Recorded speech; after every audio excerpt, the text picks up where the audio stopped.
Three, two, one. Yes, it is working. Welcome to my channel, Matty G111, as I should say, my podcast. Conversation with a friend. Right now, I have with me Ginny Tansey of Depressed. All right? Yeah, say hello. Go for it. Hey guys, how you going? So we're here today. I just wanted to bring Ginny in because we are both nursing students, and I just wanted to actually discuss about nursing and what it's all about. And I wanted to first begin by asking, why did you choose nursing? Okay, so when I was a child, I was always interested in it. Yeah. But I sort of thought, as I got a bit older, that maybe I wasn't smart enough, and Yeah. then I just sort of like went off course for a bit. Yeah. But then coming back to it, I was actually looking at being a vet. Yep. But then also with course options around here, like Mildura, Yeah. I went and really chose nursing. So it always sort of came back to me as an interest. So, yeah. Yeah, so so how do you feel about your degree right now? How are you feeling we're in second semester at the moment. Yeah. We're halfway through the year and we're about to start semester 2 of the second year, and how are you feeling? I'm actually really excited for semester 2. Yeah. At the end of semester 1, I was really overwhelmed with everything.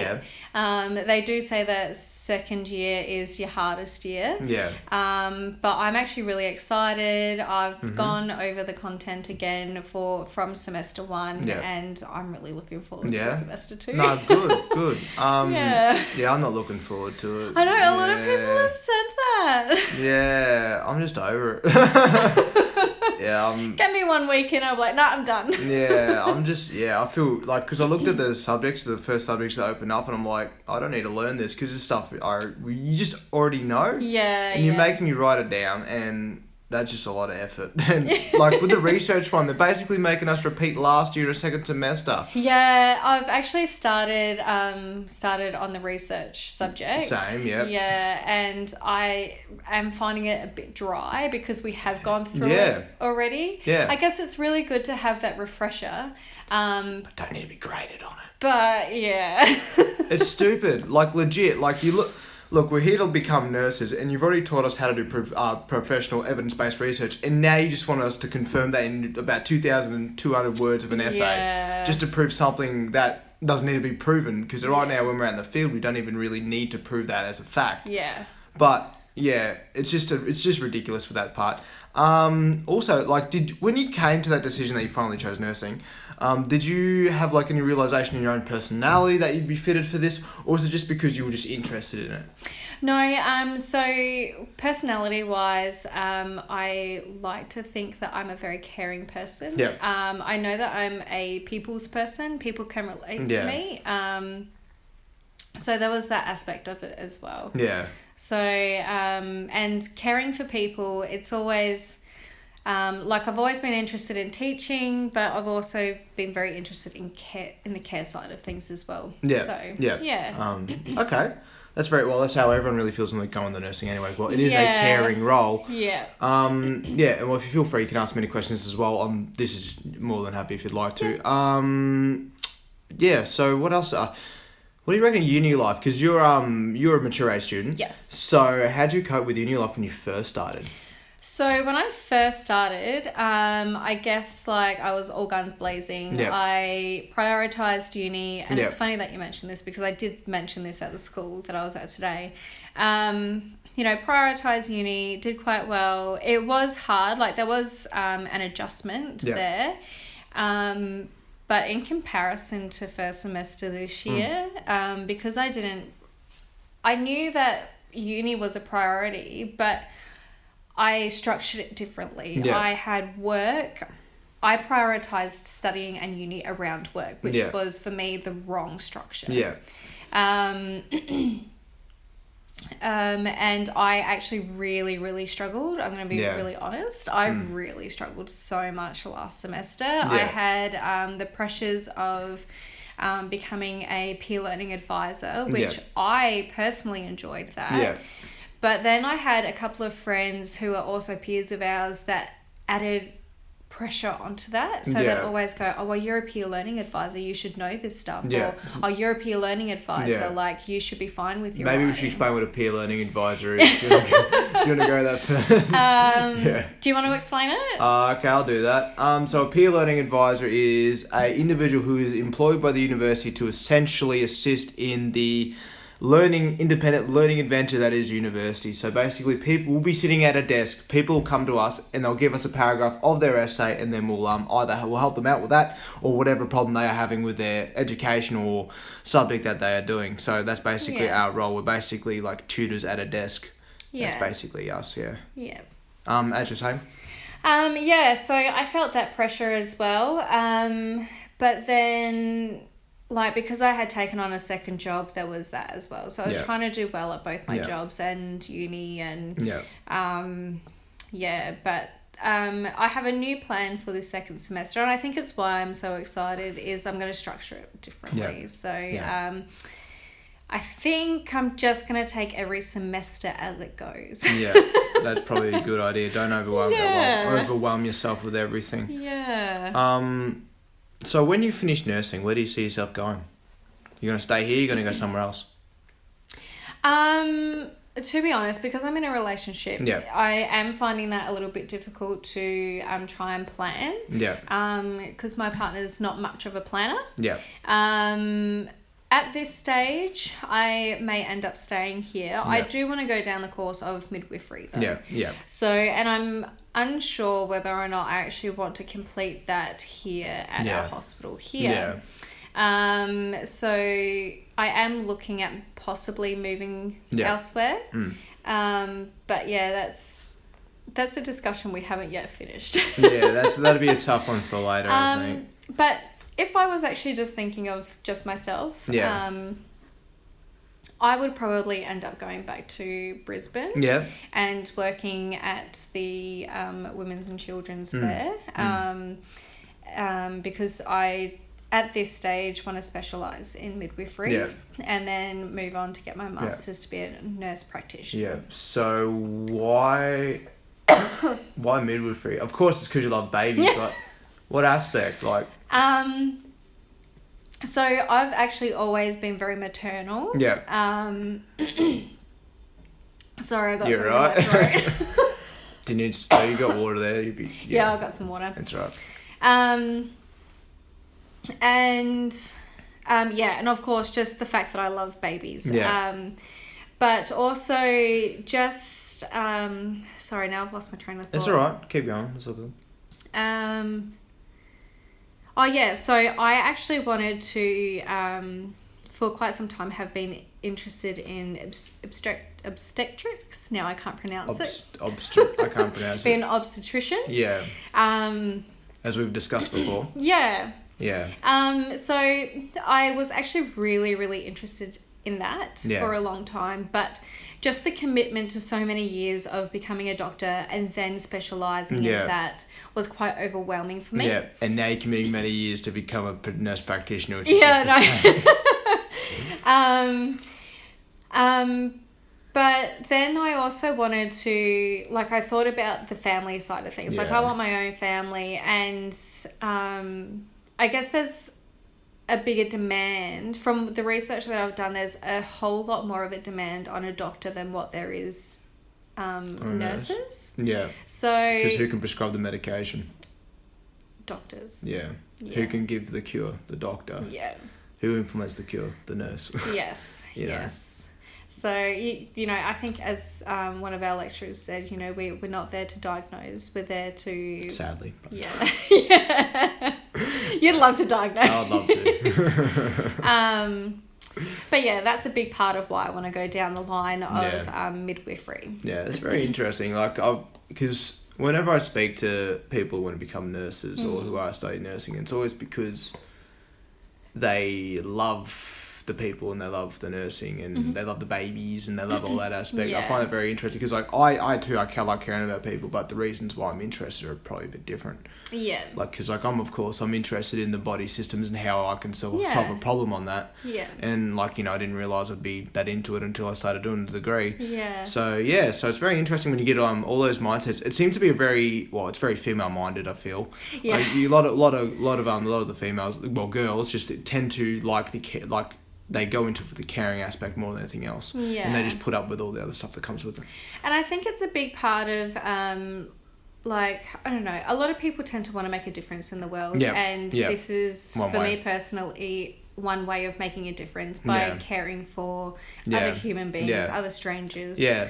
So, Yeah, that makes me think. So, like, what makes you think that people want to make a difference in the world? Why do you think that people do that? Like, why do people go through those thoughts? Because I of course want to do that. I want to make a difference in the world. But what's your thoughts on that? I guess it's just like if you have a look at the world that we live in today, like society puts so much pressure on younger people, Yeah. and not even younger people, like even older, like mature people. As you know, when you're becoming a mum, and there's just all this pressure, Yeah. you have to be a certain way. Yeah. You can't let your children do that, Yeah. and if you do that, you Yeah. know. So I guess it's just trying to make our human race kinder to each other. Yeah. Okay, so That's kind of how I see it, though. so when you say in today's day that people put pressure on each other, so you don't think that never happened in the past as well, or? I think they definitely did have that. Yeah. But I guess you see it a whole lot more these Yeah, days and why do because you of think? social media. Yeah, of course. It always comes back to social media, and it's a big deal because right now Yeah. it's our only medium of it's a big medium of communication. Yes. And because we're, social creatures, and we're always looking for Yes. rewards through social means. And people Yeah. tend to find some people are more comfortable with voicing their true opinion Yeah. behind a keyboard. Yeah. And I think that's why we see a whole lot more of different things these Yeah. days. Like you get the older generation and definitely respect them, but they say, "Oh, we never had this problem in our day." It's like, well, actually, you did, but it just wasn't voiced as much. No, I reckon they had bitch talking. They had a lot of. I reckon they did because when I hear my nan like when I used to go to cafes with my nan all the time, she'd be like, "Look at how they're fucking dressed," they're under their breath and stuff like that. It's like I wouldn't look at that person how they It's always been around. It's just different methods of doing it. Exactly. Yeah. Yeah, and I think it's it's kind of ridiculous, but And fashion's totally different to what it was back then as well. But Yeah. even getting older, like compared to what I was wearing at when I was a teenager. I used to wear skirts that were fairly not too short, Yeah. but short. Yeah. But now these days, I Yeah. actually like things a little bit longer. Yeah. So it also comes with age sometimes or maturity. yeah. So yeah. It's very interesting. Yeah. Where was going though? We went on a real Yeah, tangent. we went to left field yeah, a bit. very, very down the track.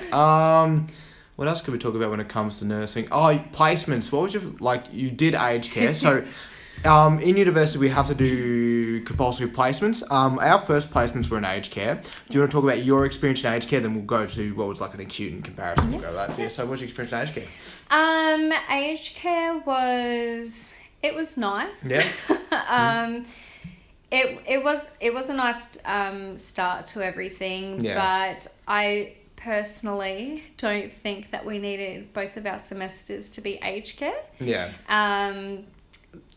But Could you imagine yourself being thrown in the hospital in first year? Because everyone in first year was freaking out. Yeah, we were. Yeah.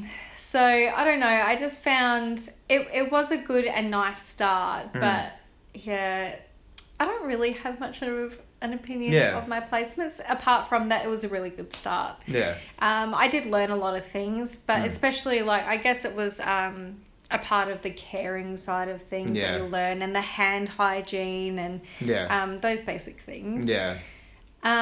What did you think of your placement? Oh, aged care. I like the aged care for the aspect that I could you get to learn the whole that's really person-centered care when you're in aged care. But for me, I found it really slow. Yeah. Because I'm very much I'm a monkey brain. I scatter all over the place. So yeah, I did enjoy it in the aspect of learning how to properly care for a patient as a person, because you get that really one-on-one time. Yeah, you do. Because they've got their own little rooms, they've got their own little meals. You know what they like. You know what they like with their tea.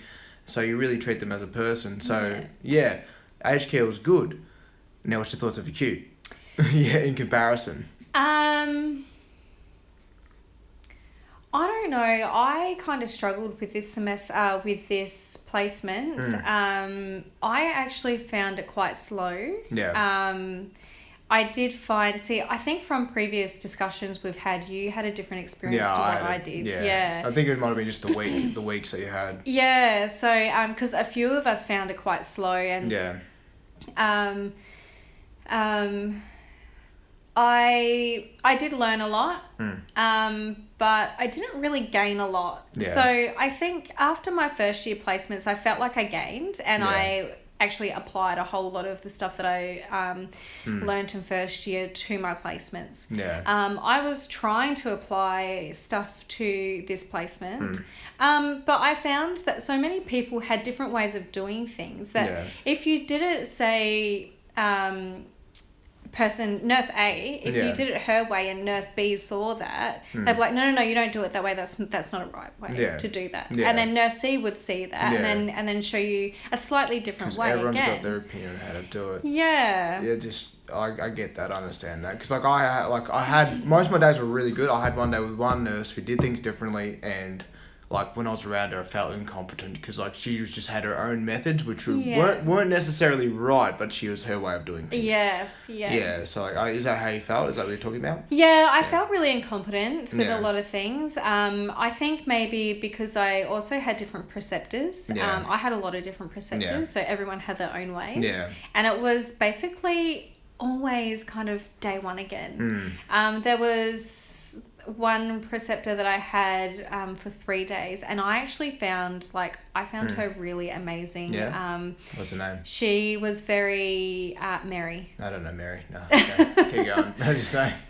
She was very knowledgeable. Yeah. She knew a lot. Yeah. But she also, like, textbooks wise, she knew a whole lot of that, but also reality and what it's actually like in the hospital as well. Like she was able to sort of teach you both. Yeah, you always get the nurses like, well, it's not, we're not quite, this is how you really do it, not how it's taught in uni. Like you always get them to say that, because like in the real world you can't apply the perfect technique all the time. Yeah. Because there's resource scarcity for products and all that sort of stuff involved in hospitals. Hospitals is business, and not all businesses can provide the same things that you need in a clinical environment like a university lab. But I found with some preceptors, they were kind of like, oh, well, you learn this in uni, but you don't actually need that. Yeah. So they sort of, but with Mary, she validated what we were learning, I guess. And it's not, she didn't make it sort of feel like, oh, well, you don't need that. Yeah. So, because she explained that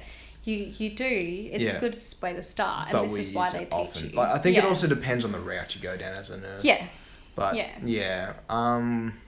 that's definitely a good thing. I don't know. Yeah. Got any other questions? No. No. Where could we go? I think from that placement though, just looking at the different levels of maybe it was just where we were. It kind of, I was starting to really rethink whether or not I want to be a nurse or whether or not I want to be a doctor. Yeah, why is that? What made you come to that decision? I guess it was just the involvement, and I know that this is going to sound so silly, maybe a little bit arrogant, but it was like nurses were just ignored. Yeah. And people say that what they do is important, but it's not really shown. It's not really sort of respected, I think. Yeah. But also like with the workload of things, like I really wanted to get involved and get that critical thinking and all of that sort of stuff, and I felt like we always had to basically justify or put up a fight as to why we would do something, whereas a doctor could make a call and it was never questioned. It would be, but by different peers, wouldn't be questioned by a patient. Because your doctor has done the work. I understand. I felt kind of the same way as well. That's because I could see myself, like, after, like, once I graduate, I can see myself within a year getting bored with it.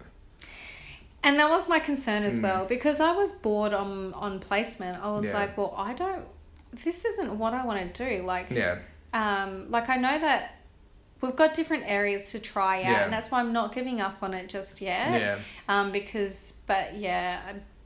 definitely don't want to go on down that route. You'd be a good doctor. I reckon you'd be a good doctor. Oh, thank you. It's a lot of hard work, but It is. It's a fucking huge road down ahead. Like, I've no idea. I don't know if I'd be a doctor exactly. I think right now with me, I'm actually thinking about just holding a huge left turn and going down a science route and going somewhere random. See, I think that's, now, not to sound like corny or just saying this, but I think no matter what path you choose, because you've got the passion behind it, you're actually going to excel in it. Yeah. And I think you've thought about becoming a doctor at one stage. Yeah. And I thought that was amazing for you. Yeah. And then after our exam, you're like, I'm looking at research. Yeah. And even that, like, because you've got that critical thinking and you're really good at that, like, I'm just like, actually, I could see you do that. I'm just trying to figure it out. Yeah. It's a different, it's my life, and we're trying, like, we're trying to figure out who we want to be. Yes, exactly. And that's a really hard answer, because like right now in the world we live in, we have to have a job in order to survive, but you want to be able to enjoy that job until you know. Yes. We spent so many years at this job, we better enjoy it. You got to make sure you enjoy it. So basically at the moment my plan is I'm going to finish the nursing degree, get a job, and then study something else. I'm thinking that might be a good idea, or I can start studying things in between. Were you thinking about doing something like that, or? That's what I'm. Yeah, because nursing will get you some good money. Registered nursing will anyway. Yeah.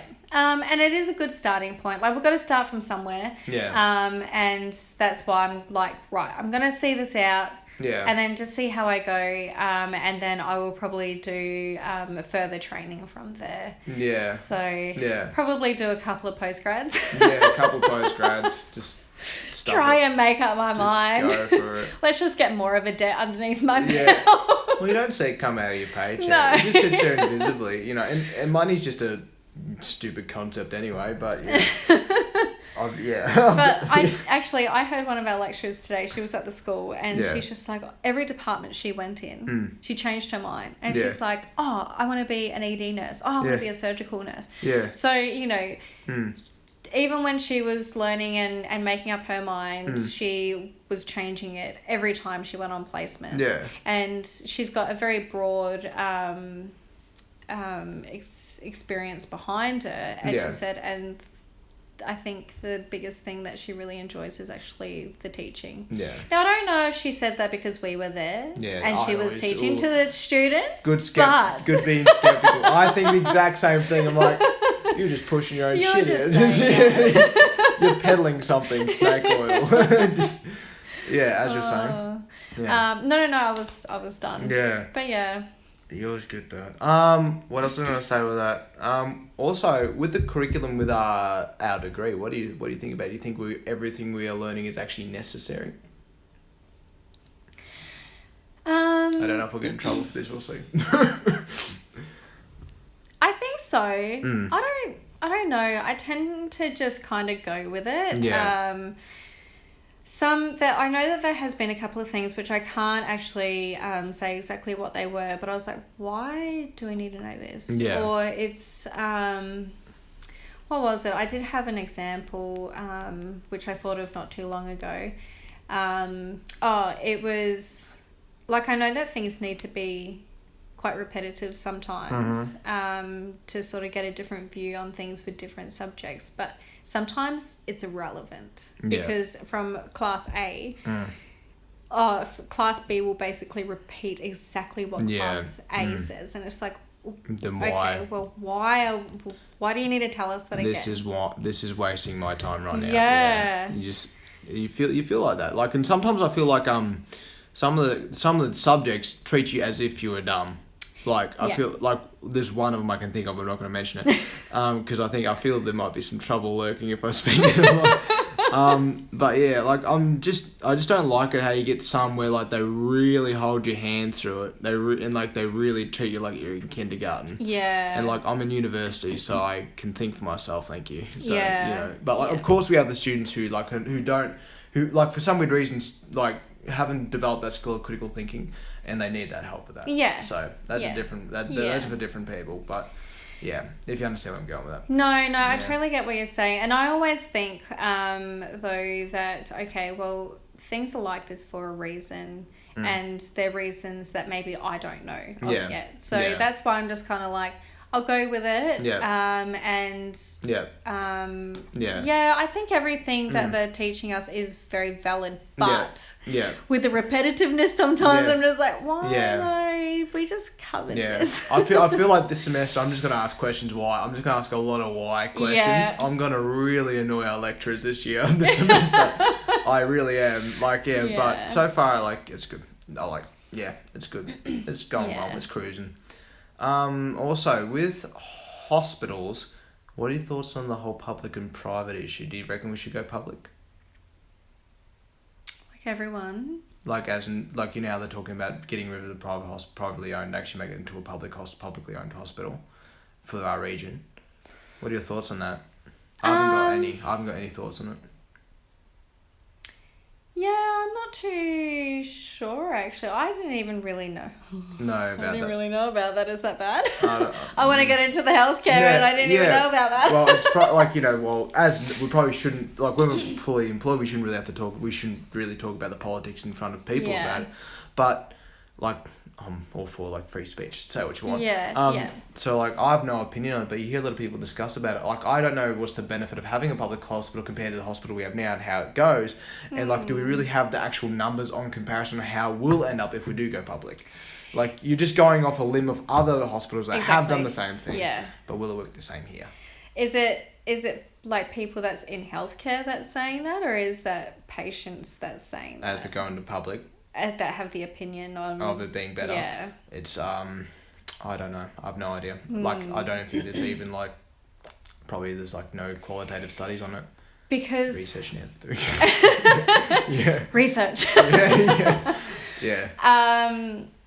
Now, some people might get frustrated with this, but I get very passionate when, I guess, patients. When people bag the healthcare system. Yeah. And it's just like, we had to wait in ED for 4 hours. That's just ridiculous. Yeah, lucky you could wait in ED. Yeah. Lucky you have a spot.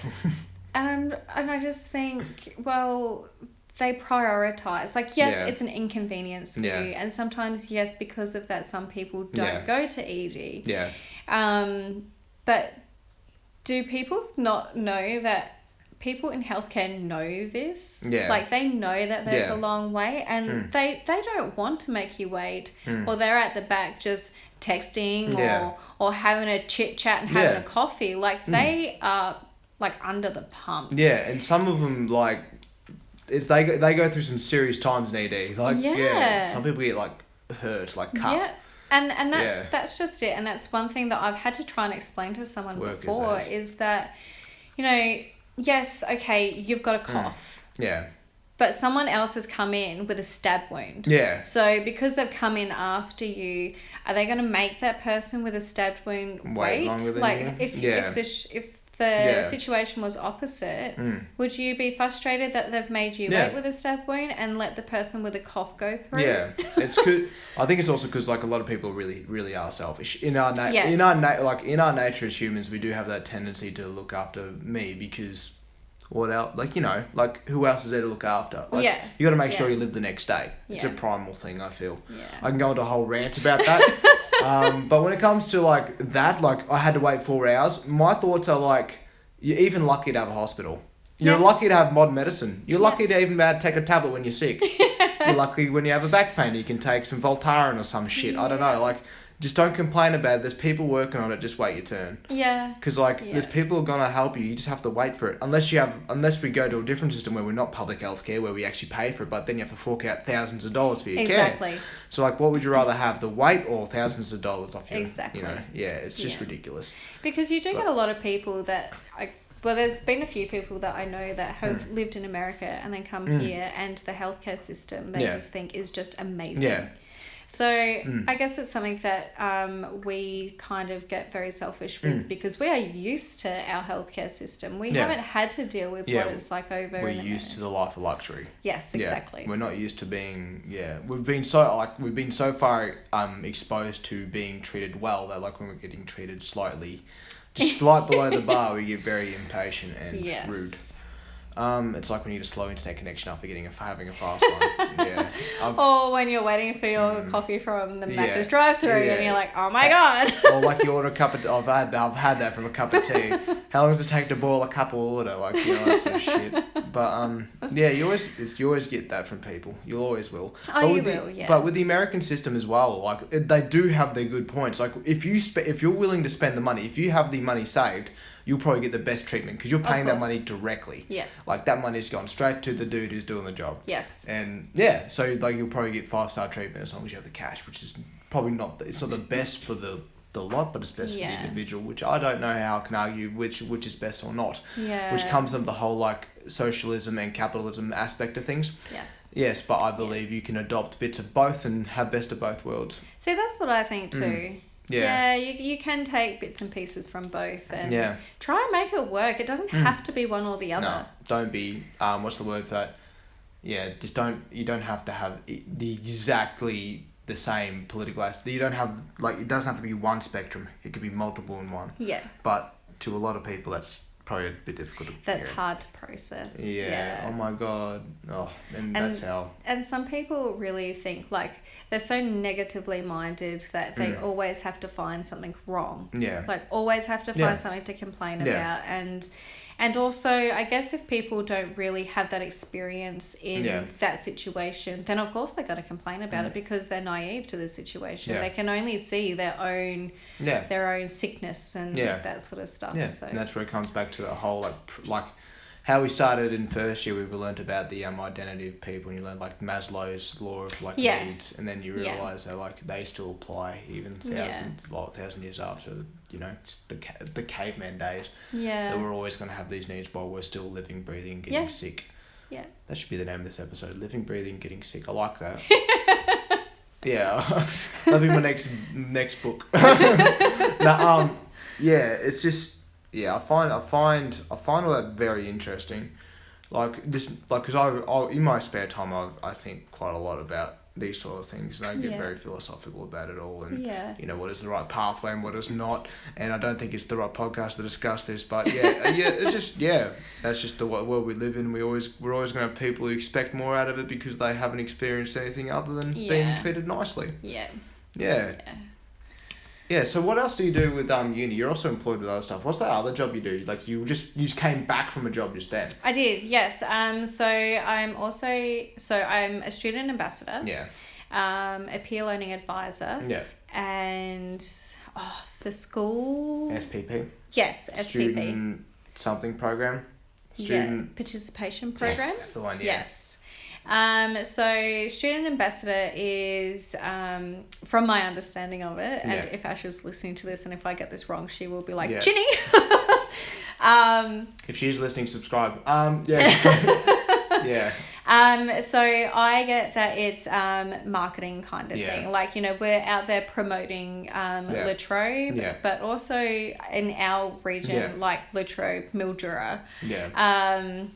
So the Mildura campus, and today we went to talk to the Mildura Senior College, and it was basically answering any questions that they have, giving them information about applying, about pathways that they have, the financial aspect, you know, what is a HECS debt, and all of that sort of stuff. And it's basically just giving them the knowledge, because quite often, like, kids are there, they have the idea of uni, but then they think, well, no, you know, I have to have all this money. Yeah. And some of them are not aware of the HECS. Yeah, not aware that our government can support them. Yeah. So, and also they know that they want to have a career, but they don't know what pathway to go down. So, you know, that's some things that we teach them, as well as the other program, the other role, Yeah. which the SPP role. Yeah. But that's teaching to kids at a younger age. So student ambassadors, when we go to the school, it's about teaching the year 12s, Yeah. maybe 11s, but today it was solely the year 12s Yeah. because they're now in that transition, like they're preparing for university and their applications and all that sort of Yeah. stuff. So they're ready to rock and roll. Yeah. Yeah. So and also so my boss's role, she basically makes that very smooth sailing for everyone. Yeah. And honest to God, I swear, if she wasn't there and she wasn't helping me through my application, I probably would not have attended uni. Yeah. So Yeah, it's quite a lot of effort. yeah. Yeah. Oh, well, speaking of high school, what do you think of high school before you came to uni? So I actually really liked high school. I did sort of get sidetracked before when I got a boyfriend in high school. But I overall really loved it. Like I just love learning. And yeah, I had a good time in high school. I always find that interesting when everyone says, I love high school and I wish I was back. Because for me, I don't wish I was back there. I don't wish I was back there. Yeah. But when I was there, I did enjoy it. You enjoyed it. There were a lot of down times. Yeah. And like I struggled with mental health. Yeah. During high school as well. But even that, like it. Oh, this is going to sound so corny, but it actually made me a whole lot stronger. It is true. Sadly, it is true. But you have to go through like those moments in order to become a better, stronger person. Yeah. Like if you don't face adversity, you'll never be prepared for it anyway. All Yeah. It's just like anything in life. If you don't have a cold shower, you won't be ready for the cold. Yeah, exactly. Yeah. If you don't go for a run, you won't better run away from a zombie apocalypse. All that sort of stuff. The zombie apocalypse. Should we talk about that? No. Yeah, if you really want to. Where do you think health will go in the zombie apocalypse? We'll do that another day. I find that interesting. So how do you feel about uni? Like it more? Hey? Like it more? Less? I do really enjoy uni actually. In comparison to high school, look, they both had their pros and cons. But I guess I'm a bit more appreciative of uni because it's more focused. Yeah.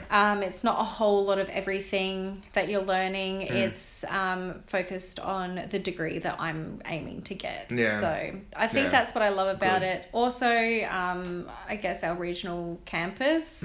I love the support that we have. I love the relationship that you can build with the lecturers as well.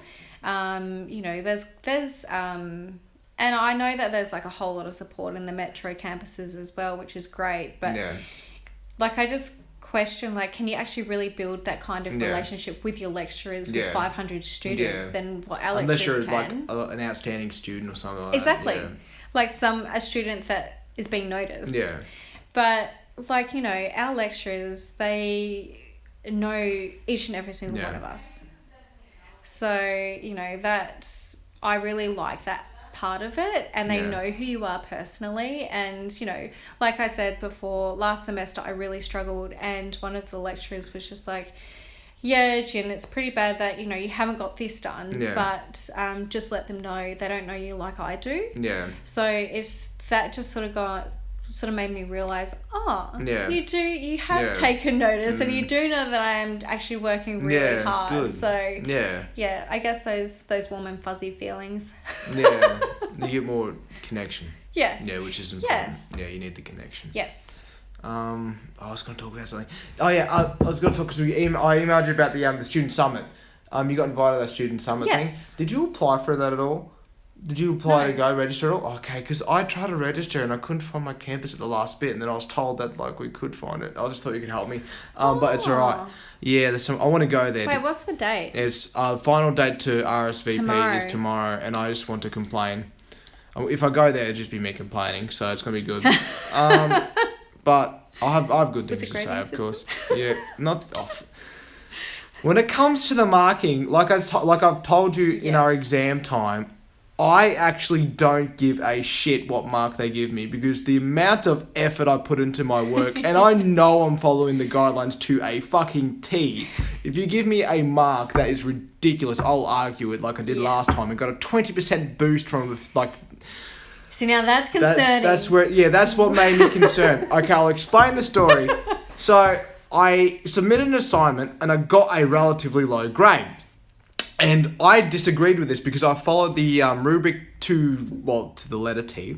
And so as soon as I got my grade back, I went and spoke to the coordinator, who then remarked it and gave me a 20% boost, which has made me skeptical about every grade I've ever gotten at university or anywhere at all, because your grades do not reflect your knowledge and they do not reflect your capability as a student or your ability to become a nurse or whatever the fuck you want to be. Legit, I'm so frustrated at being marked by people who are probably not passionate in their jobs, and they're marking me down just on the basis that they think I've done little work, or they haven't bothered to actually read the proper rubric, or they don't actually understand what I'm writing, which is probably my fault, which I should probably make it more clear. But regardless, sorry, I'm very passionate about this. But see, that's where I find it hard with writing sometimes, because they always say, well, we were taught in first year, write your essay like the person has no idea what they're saying. Which you do. Then you get comments back you get comments saying, well, I already knew this. Yeah, it needs more sophistication. It's a waste of word count. Yeah. It's just like, no, but I'm trying to explain why. Like, I'm trying to give you this scenario because that's what we've been taught. So now do you know what I do with with most assignments? I'm just like, so does the reader actually know what we're talking? Do the assessors know what we're talking about, or do they not know? Yeah. And I actually asked, I've asked a few of our coordinators. I emailed the coordinators. They should put that in our guidelines too. I think they should too. Yes, because like some of them with like that last one with I'm not gonna mention the topic. You know, where you didn't have to include introduction for the scenarios. Like, you know, it wasn't really clear that you had to do that. So like, I started an essay where I did introductions, and then all of a sudden mentions like, I'm not going to be able to fit all these words in. Yeah. Like, how the hell could anybody really give anything in depth? So I had a message to ask him, and apparently not. So like, there's not enough depth in information on the task, clearly. Yeah. Or it's, because I think I asked the question whether or not I needed to explain each scenario, and I was told, no, you didn't have to, but you won't lose marks for it. Yeah. And it's just like, oh. Don't make it wishy-washy. Get to the point. I'm here to get grades, pass, and get out of here. I'm paying $10,000 a year or some shit, and now you're making me wanting to guess on what I have to do. Like, no, tell me what I have to do. I'll get it done. I'll get the grades, and then I'll pass. Yeah. Just don't do this subjective shit. None of that. What are your thoughts on referencing? And then marking your referencing? That's all I got, man. When you discuss, like, we follow the rubric they give us, like, let's say we've got a journal article. We go to the website where they can provide the information on how to properly, quote unquote, do it. Then all of a sudden they marked us on it and apparently got it wrong. But when you go to the tool that we use to do it, it's correct. It's correct. So who's right in this scenario? Yeah. And how can they mark us down? I know it's only like usually like 5% or something, or 10% or something. But like, it's stupid that we're losing marks on the basis of somebody who has a different like learning of how the referencing should be to how we're being taught. Exactly. So we're losing marks on the basis of some sort of error. We're losing something in between. So I'm very frustrated at that. Like, that's why like I'm raging right now. I'm very I'm very passionate and very annoyed. Yeah. See, my referencing, I've always tried to follow the guideline that we get. Yeah. And there was one class in particular where this lecturer was always like, please refer to this tool. Yeah. And I was like, I have. And then I rechecked it. And I'm just like, it's exactly that. Yeah. And I'm just like, now why? Because she pointed things out. And I'm just like, no, that's actually supposed to be in there. Yeah. Or unless we are actually the item of material we're referencing is actually, we've identified it wrong. Unless we don't, it's actually not a journal article and all of a sudden it's a chapter of a book. It's a chapter. Of a book or something. But like, how can someone determine that? Like, because I don't think it'd be wrong to reference a book to a chapter of a book, because like, if you're just referencing the book, it could come into the, under the chapter. Like, these are very broad things, I feel. Yeah, because But isn't there a part where like you've got the book and then you've got the chapter and then yeah. Just don't get me started. It just Anyway, so the weather outside. the weather's it's very wet outside. It's just it's ridiculous. Another thing, also with examinations, I found with our last examination, not specific enough. Because for people like me, like I need it to be specific because the question doesn't allude to one answer being correct. It leads to multiple answers being correct depending on the scenario. Yes. Like, you know, we had one when it came to the white blood cells that would be present in certain infections. Like, it depends on what type, blah, blah, blah. Like, they don't give enough specificity to the time, type, or location of the certain thing. And I think we all, like, a number of us said that after the exam as well, is that with some of the questions, it was like there were more than one right answer. Yeah. So we're like, but okay, which one would that be? Because in this scenario, you have to select the more right answer somehow. Yeah, you have to predict what they're thinking.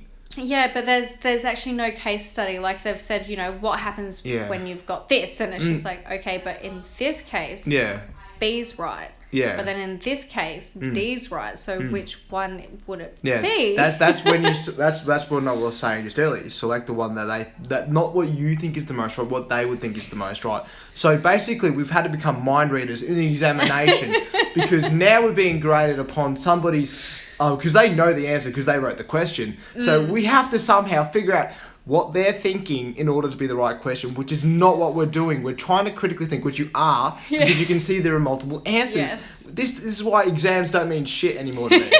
Like, especially these types. They're not mathematics, they're not any equations, not 2 + 2 = 4. That's a straight answer, question. Like, these are just too subjective, and I am done. I'm really hoping, though, that there's more than one answer. One right answer, because I'm just like, hopefully. But sorry, Jenny, I get really passionate about it. That's fine.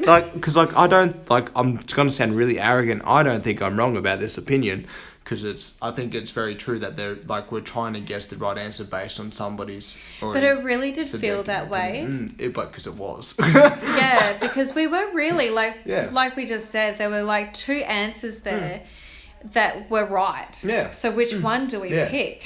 And there was also the other topic the other subject I found that was really that was I'm not going to say the topic, but it was every question that we had, the final 5 that we had for that one.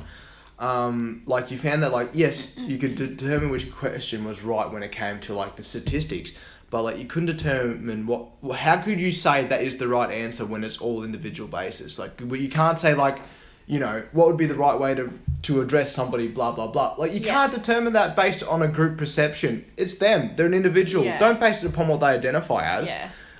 Ask them. Yeah. You're expecting me in a broad spectrum answer to say that is definitely the right answer when it is not, because it could be any answer. And especially not everything. We're not black and white. No. No. There's no black and white here. Yeah, that's why I get kind of annoyed when we start doing things, when we identify how to do things based on groups and not on individuals, because when I was in the hospital, every patient I spoke as if I just met a new person, not as if they were a group of people. Yeah. And that's how that subject, not that subject particularly, but that's how they kind of came across in the questions, is that we're treating these people as a group and not as individuals. Yeah. Which in my political stance is incorrect method, because I feel I know, yes, you can, that's when you figure out if they do identify that they're a group, then you can treat them that way, blah blah blah, back and forth. I guess that's how you can get data from your stats and stuff from groups, but it's not how you treat people. No. It's individuality. Yeah. But you see where I'm coming from with that? Yeah. Yeah. That's what frustrates me so much, man. I just wanted to scream at them. Just sitting there you should never do that to someone. You should always treat them as a person, not as the group they identify with. It's just, because then people look at you weird when you treat them like a group. It's weird. Well, man. it's I guess that's the way a lot of people want to feel the same. We all sort of want to feel like we're being treated the same, I guess, or yeah. Oh, I don't know, man. I don't know. I don't know. I think we all want to be treated slightly better than the next person. We want to. Feel that. We want to feel that. Like we're a little bit more important. Than the Yeah, other. because then that makes our life more significant. Like, yes, we want to be treated, quote unquote, equal in the perception of like in our thoughts, but in real life, I can see that people want to be treated a little bit better. I want to be treated a little bit better. Yeah, than the next person. It's like, why is he giving him all the attention? Why are they coming over here? You know, give me your attention. we're just Homo sapiens running around, hoping just to get attention. That's just our lives. Yeah, it's ridiculous. Like we can go down any rabbit hole down here too. Yeah. So this is your first podcast, isn't it? It is. Are you liking it? I am, I love it. It's just a conversation, that's all it is. You didn't have to stress out. Like, I was just going to just talk to you about shit. And just go on tangents like I have been.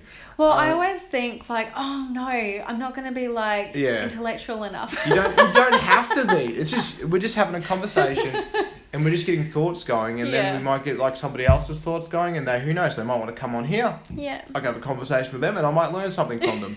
You know? Next time we'll have a bottle of red here. Yeah, we'll have a bottle of red. We'll get a whole... End of semester, we'll get like a whole group of the nurses and we'll do like a whole podcast? Yeah, we'll call it the gaggle. We'll do it, because we'll definitely talk. Once I can afford some mics, I'm trying to find some mics, but yeah, once I get that all set You'll have to have like a mute system. Yeah, we'll have to. So that you can like, that's enough from you. Or a talking stick or something. Yeah, I'll the share stick. The share stick. That'd be beautiful. I love that. Yeah. No, but yeah, this semester is going to be interesting. We'll see how we go. Yeah. Any last things you want to post down? Anything? No, I don't think so. Yeah. Well, do you reckon we could? Thanks for chatting, though. No, thanks for chatting. Do you want to leave it here? Yep. Okay. Okay. Well, this has been episode 5, I actually believe. And what was I going to call it? Sick. Well, hold on. We live, we get sick. I don't know. I can't remember. I'll figure it out. I won't re-listen to it. I hate hearing my voice on mic. But yeah. So this has been Matty G 111. If you like this kind of content, and if you can actually kind of help me in getting actual products such as a microphone, I do have a PayPal and I'll have a donation button down below. I am on BitChute, which is another video platform besides YouTube, because I am just preparing for different platforms, because I believe one day YouTube might get destroyed by the aliens. I don't know. I'm also on Gab.com, which is a different sort of social media besides Facebook. It is a freedom of speech based social media, so essentially you will not get censored for the speech you produce. We could bring in a discussion on that one day if you'd like. It's like you won't get censored on what you say, because like the people who made it are all about your individual freedoms and how you really cool. Yeah, I'll show it if you're really interested. It's like Twitter/Facebook. It's really cool. Cool. And also, what else do I have? Do you have anything to plug? Anything you want to share? Nothing? No. Alright, this has been Talking with Ginny. Goodbye. Beep.